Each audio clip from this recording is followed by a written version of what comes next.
All right, let's get right into it. If you're 50 or older and you're putting money away in a company retirement plan, you're going to want to pay close attention.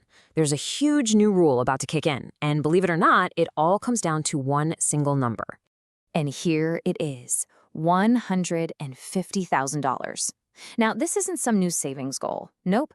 This is a new threshold set by the government. And if your wages cross this line, the way you save for retirement is about to change big time.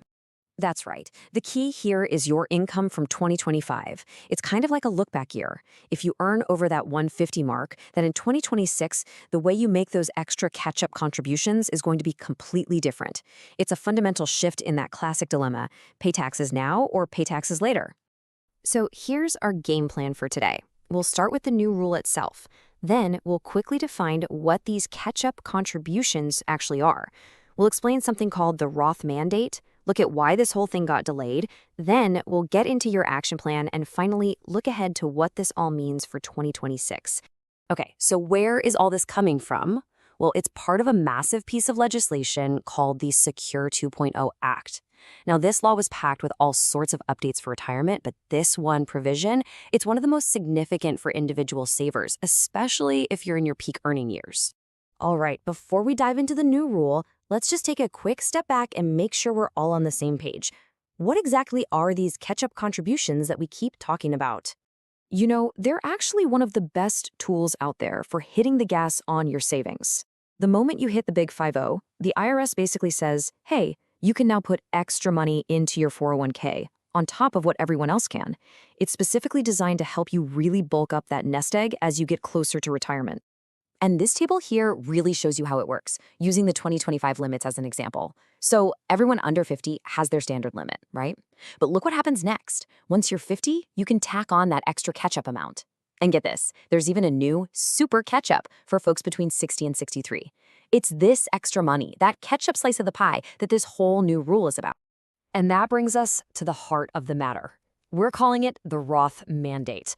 This is the change that completely flips the script on the tax treatment of these extra contributions, but only for a very specific group of people. So here's the deal in a nutshell. Starting in 2026, it all comes down to your income from the year before. If your 2025 wages were over that $150,000 line, then in 2026, any catch-up money you put in must be Roth, meaning it's after tax. The choice is gone. Now, if you're under that threshold, don't worry, you're not affected. You can still choose between pre-tax or Roth, assuming your plan has both options. And this slide really lays out that trade-off perfectly.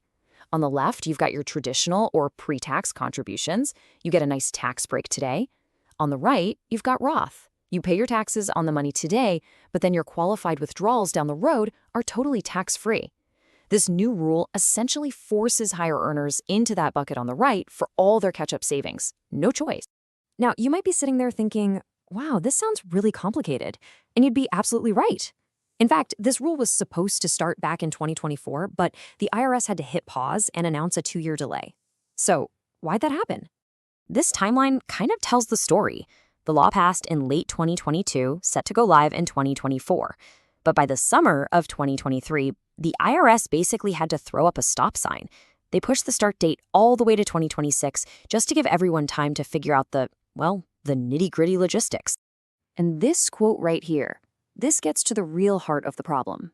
See, the burden wasn't really on the savers. It was on the employers. Their payroll systems just weren't built to do this. They weren't set up to track last year's wages against this very specific number and then automatically flip a part of an employee's savings from pre-tax to Roth. It was a huge technical headache.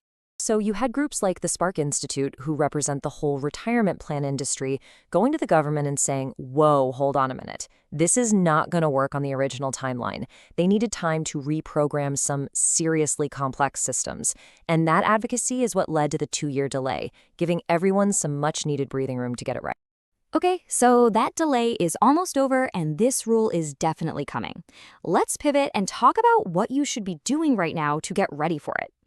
Here's your 4-step game plan. First, when you get your W-2 for 2025, look at box 3. That's your Social Security or FICA wages. If it's over $150,000, this rule applies to you. Second, you gotta confirm your employer even offers a Roth 401k option. Third, Ask them how they're handling the switch. A lot of them will use something called a deemed election, which just means they'll automatically classify those catch-up dollars as Roth for you. And finally, and this is a big one, talk to a professional to see how this all fits into your personal tax strategy.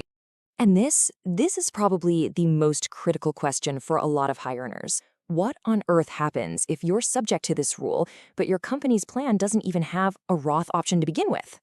The answer is, honestly, pretty stark. You simply cannot make catch-up contributions in that plan. Poof, that extra savings room is just gone. Now, you do have other options. You could look into a regular Roth IRA, but there are income limits on that. If you make too much, you could explore what's called a backdoor Roth IRA. But please be careful. This is a way more advanced strategy, and it comes with some really tricky rules, like the pro rata rule, which can cause some unexpected tax bills if you have other traditional IRA money lying around. So as we look ahead to 2026, what's the big picture takeaway here? Well, this isn't some minor tweak in the tax code.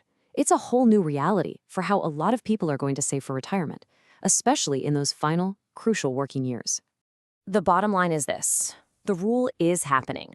The clock is ticking toward January 1st, 2026. Making sure this is a smooth transition means you need to be talking with your employer and your financial advisor. So the key takeaway is simple. Don't wait. Figure out if this is going to affect you and start making your plan now. And of course, just a reminder, this is all for informational purposes. It shouldn't be taken as personalized financial or tax advice. You should always consult with a qualified professional for guidance on your own specific situation. This is not financial advice.